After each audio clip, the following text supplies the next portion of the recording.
से मांगेली बलिदान रे छतिया से अमृत के दूधवा पिया के बबुआ के करेली जवान रे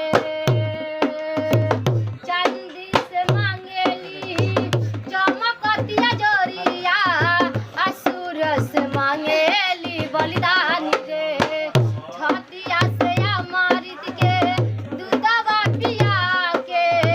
बबुआ के करेली जवान रे सही देहिया के देवेलु दवाई रे मई हमरा ममता में सागरिना समय रे मई पहिले खियावेलु बाद में तू खालू बबुआ के रखेलू ध्यान रे कहेलू केहू के नजरो न लागे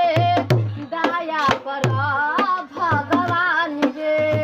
तो मुड़ी तो मले तोरा को अभी देख समझावत नहीं उतना